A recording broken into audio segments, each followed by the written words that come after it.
Following the end of World War II, 300 to 400 Holocaust survivors who came to the United States settled in the St. Louis area. Today, only about 100 of them are still alive, but their stories are preserved by a St. Louis institution that marked a milestone in August. It was good reason for some conversation about the institution's broadening mission and to hear from a stalwart volunteer. Some 650 supporters of the Holocaust Museum and Learning Center gathered in Clayton to mark the institution's 20th anniversary. Those in attendance included longtime volunteer and Holocaust survivor Mendel Rosenberg. I'm 86 years old. I never thought in my lifetime that I would reach that age. But I think that the Holocaust Museum has something to do with it. It gives me a form, it gives me an initiative, it gives me a desire to come and talk about what happened to me. Rosenberg, a native of Lithuania, was living with his parents, Simon and Reha, and his older brother Samuel, when the Soviet Union confiscated the elder Rosenberg's clothing business during the Soviet occupation in 1939. Young Mendel was just 13 years old. Things became much worse when the German army invaded Lithuania a few years later.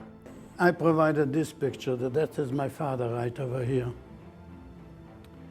And he was taken away in July 17th, 1941, and he was shot. Rosenberg says his brother was beaten to death in a labor camp just 3 months before all the camps were liberated by Allied forces. Rosenberg himself was held first at the Stutthof, then the Dachau concentration camp. Conditions were appalling. Wooden bunks with no cover-up, with no nothing. We had a blanket over the straw, and that was it. People were dying from malnutrition, they were dying from disease, they were dying that they couldn't keep on going the way the Germans were treating the people in the concentration camps. When I look over here, people treat their pets. The cats and dogs in this country are better taken care of than the Jews were taken care of in the concentration camps. After the war, Rosenberg and his mother, who also survived the Holocaust, settled in the U.S., where Reha Rosenberg died of a heart attack 10 years later. This is a picture of me in the military. Not yet a citizen, Rosenberg was living in Youngstown, Ohio, when he was drafted into the U.S. Army. Rosenberg was trained in military intelligence because he speaks German and Russian. After serving 2 years, Rosenberg was honorably discharged and granted citizenship. He married and moved to St. Louis in 1957. I think that this is the best country, and this is where I ended up.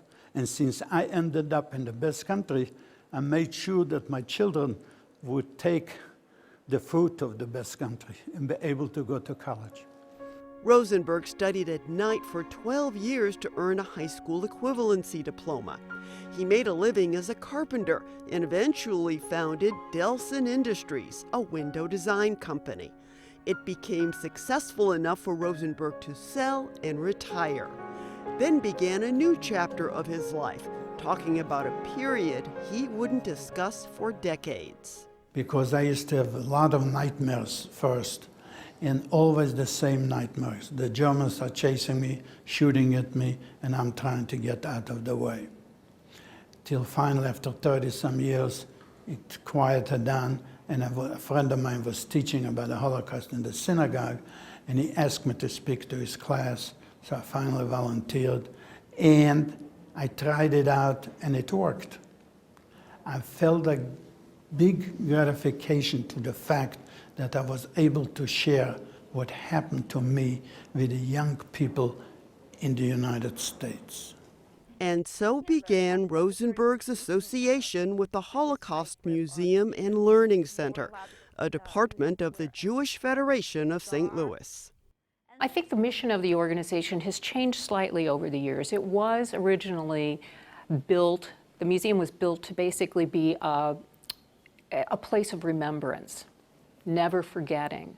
And now we have taken that and really taken it into a movement of really talking to the visitors about taking action when they see social injustice occur, and to not stand idly by, because that, if people would have taken action during the Holocaust, perhaps the Holocaust wouldn't have happened.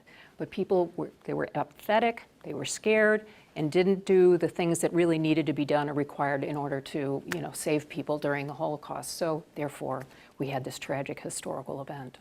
Change begins with me. Confronting hate, discrimination, and ethnic conflict is the museum's most recent interactive exhibit. So say, for example, we'll go here, discrimination and eviction in Europe.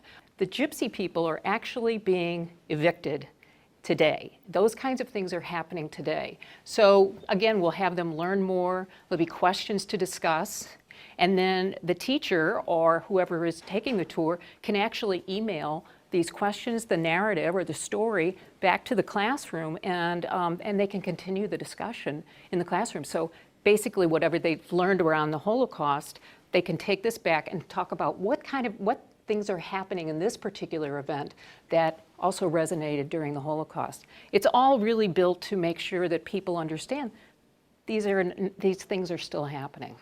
What I really look at the legacy of this museum being in the future is that we continue to build a community where hate and indifference can be transformed into understanding and compassion.